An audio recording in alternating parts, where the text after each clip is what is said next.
Bismillah.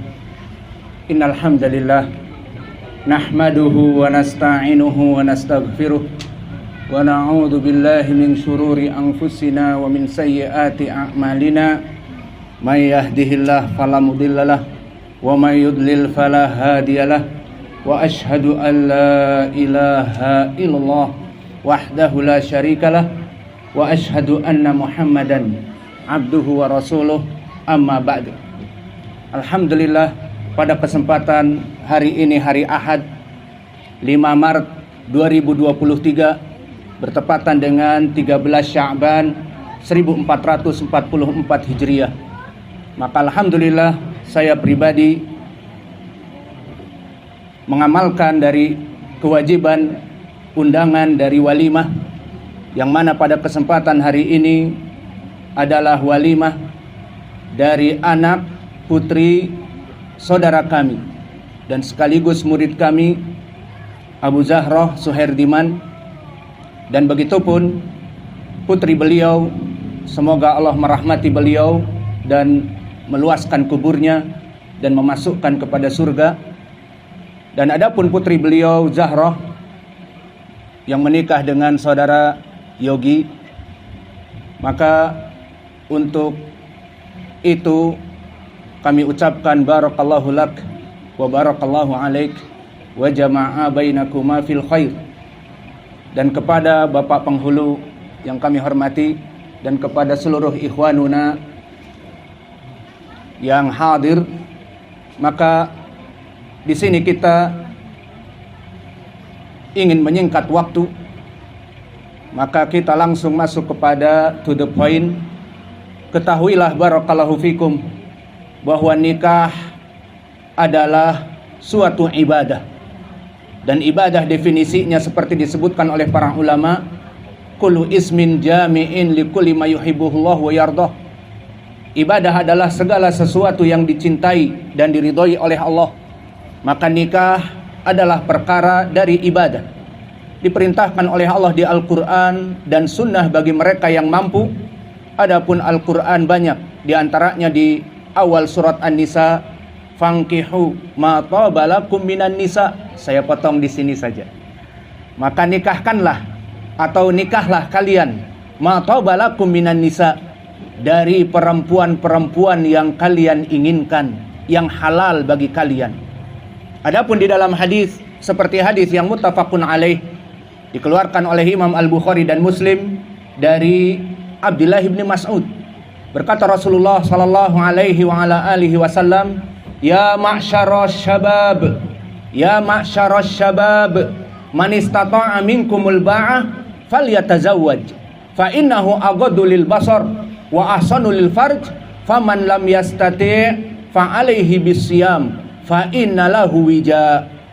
Nabi berkata kepada para pemuda, the youth, ya ma'syaras syabab, wahai para pemuda yang syahwatnya tinggi, falyatazawwaj, bagi mereka yang mampu al-ba'ah, agar menikah. Dan makna al-ba'ah di sini adalah kemampuan untuk memberikan sandang, pangan dan papan kepada istri, dan juga kenikmatan yang tidak diberikan oleh siapapun kecuali oleh suaminya dengan nafkah batiniyah. Maka yang mampu untuk memberikan nafkah batiniyah dan kemampuan untuk memberikan sandang, pangan dan papan, maka diperintahkan untuk menikah. Dan jika tidak mampu, agar banyak berpuasa. Maka poin pendalilannya dari hadis ini, diperintahkan oleh Nabi bagi yang mampu untuk menikah. Maka nikah itu adalah ibadah bagi yang mampu. Kemudian di dalam agama Islam ini pun dinafikan oleh Nabi kita Muhammad sallallahu alaihi wa ala alihi wasallam at-tabattul, dan ekstrim dalam peribadatan, terutama ingin melaksanakan peribadatan secara kontinu dengan menafikan pernikahan. Seperti di agama yang lain yang ma'ruf, ada di antara mereka para pendeta dan biarawan yang mana mereka tidak menghalalkan ataupun mengharamkan atas diri-diri mereka untuk menikah, dengan tujuan lebih fokus, dengan tujuan ekstrim agar mereka full beribadah kepada Allah, kepada Rabb mereka atau kepada Tuhan mereka. Maka ini perkara dinafikan oleh Nabi, karena nikah adalah fitrah dan tidaklah dijadikan sarana beribadah secara ekstrim sampai meninggalkan pernikahan. Maka telah datang di dalam hadis yang muttafaqun alaih dari Anas ibnu Malik, ja'a salasatu ila Rasulillah sallallahu alaihi wa ala alihi wasallam. Datang 3 orang dari kaum muslimin kepada istri Nabi yang menanyakan tentang bagaimana ibadah Nabi. Falamma ukhbiru, di saat disampaikan bagaimana ibadah Nabi, maka berkatalah 3 orang ini, kaifa nahnu ma'a Rasulillah sallallahu alaihi wa ala alihi wasallam. Bagaimana ibadah kita dengan ibadah Nabi? Laqad ghufira lahu ma taqaddama min dzambihi wa ma ta'akhkhar. Yang mana Nabi telah diampuni dosa-dosanya yang telah lampau dan yang akan datang, dan kita ini penuh dosa. Maka dari 3 orang ini berkata, ana sa'akumul lail wala anamu abada. Yang kedua, wa ana sa'asumu wala afturu abada. Dan yang ketiga, wa ana la atazawwajun nisa. Maka berkatalah 3 orang ini, yang mana di sini poin pendalilannya adalah mereka ingin beribadah lebih dahsyat, namun mereka ekstrim meninggalkan fitrah mereka. Yang pertama mengatakan, maka aku akan sholat sepanjang malam, tidak akan pernah tidur, setiap hari, setiap malam. Yang kedua, adapun aku akan terus berpuasa, tidak akan berbuka. Dan yang ketiga, adapun aku la'atazilun nisa, aku akan menjauhi perempuan dengan tujuan untuk lebih mendekatkan diri kepada Allah. Maka mendengar ucapan 3 orang yang semangat namun ekstrim kanan dari peribadatan, datang Nabi kepada mereka. Hal antumul ladina qultum kada wa kada. Apakah kalian yang mengatakan demikian dan demikian dan demikian? Maka dikatakan, tentu ya Rasulullah, mengakui. Maka Nabi mengatakan, wallah inilah ahsyakum wa inilah atqakum. Maka demi Allah, aku orang yang paling takut kepada Allah, dan aku Nabi, orang yang paling takwa kepada Allah. Wa anamu wa usalli, dan aku sholat dan tidur di malam. Wa ana asuma wa uftir, dan aku melaksanakan puasa dan juga berbuka. Wa ana atazawwajun nisa, dan aku mempunyai istri-istri, tidak mengharamkan diriku dari istri. Kemudian disebutkan di hadis yang paling akhir yang menjadi poin yang disebutkan oleh Pak Penghulu, faman ragiba an sunnati falaisa minni. Maka barang siapa yang membenci sunnahku, di antaranya membenci pernikahan, maka bukan dari sunnahku. Maka setelah kita masuk kepada pernikahan, itu adalah perkara yang ibadah, perkara yang sangat dicintai di dalam syariat ini. Kita masuk sekarang kepada keutamaan menikah. Maka ketahuilah ya ibadallah, wahai saudara-saudaraku tercinta, bahwa menikah itu banyak sekali keutamaannya, dan tentu pembahasannya tidak kita sebutkan di sini, semuanya akan panjang dan lama. Maka kita ringkas. Yang pertama, dengan pernikahan adalah menyebabkan kita mendapatkan anak-anak yang saleh dan anak-anak yang salehah, yang merupakan penyambung dari keturunan kita. Dan perlu diketahui barakallahu fikum bahwa anak-anak yang saleh dan salehah adalah sebesar-besarnya investasi yang kita miliki. Maka kesimpulannya, investasi itu yang paling baik bukan masalah alhamdulillah sudah mempunyai mobil mewah seperti Lamborghini Aventador, ataupun mempunyai villa-villa yang mewah di Bukit Tinggi misalnya, ataupun mempunyai surat-surat tanah dan kebun sawit yang berhektar-hektar. Bukan itu investasi yang paling high enough, puncak prima. Tetapi yang paling puncak prima dari investasi adalah anak-anak yang soleh.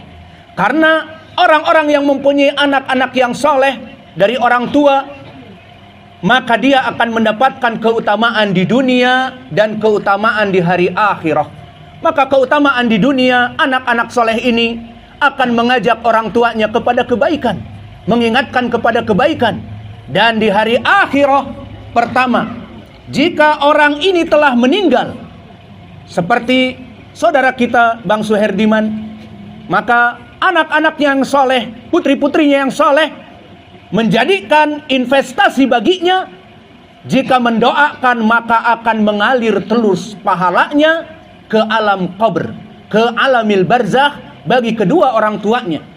Seperti di dalam hadis yang diriwayatkan oleh Imam Muslim dari Abi Hurairah, Inna ibna Adam idza mata in qata'a alaihi amaluhu illa bi ihdas salas, bahwa seorang manusia yang mati maka akan terputus dari kehidupan dunia, tidak pernah ada ibadah lagi, tidak pernah sholat, berpuasa, terputus, tidak ada tambahan lagi amalan-amalan soleh kecuali yang mempunyai 3 perkara.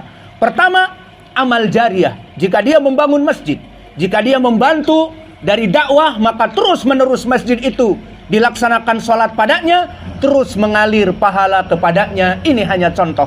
Dan yang kedua, ilmun yuntafa'u bihi, jika dia seorang da'i yang mengajari manusia, dan manusia next generation mengamalkan dari kitab-kitabnya, dari muhadarah-muhadarahnya, dari kajian-kajiannya di YouTube dan sebagainya, mengikuti dari anjuran dan nasihat orang yang sudah meninggal ini, akan mengalir pula yang kedua.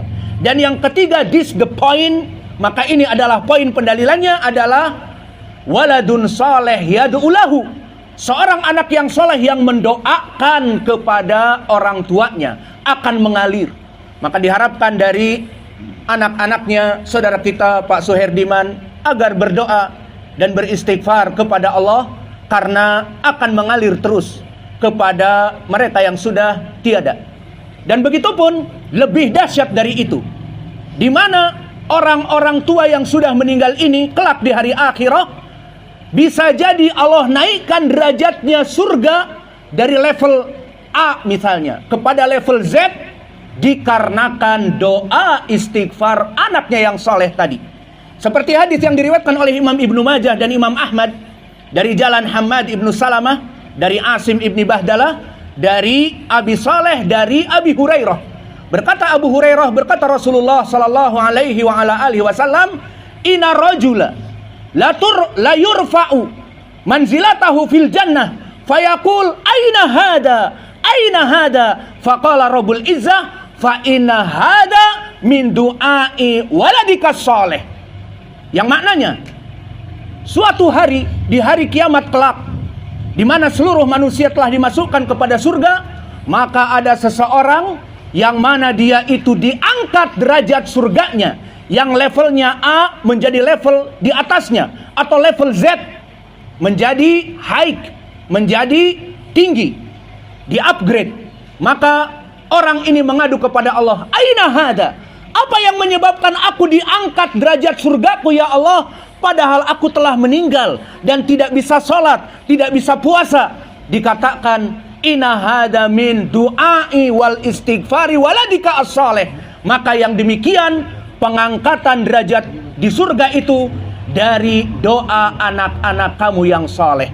Maka hadis ini hadis yang hasan, dihasankan oleh Syekh kami Muqbil Al-Wadi'i, dikarenakan Asim ibnu Bahdalah saduk hasanul hadis. Adapun permasalahan keutamaan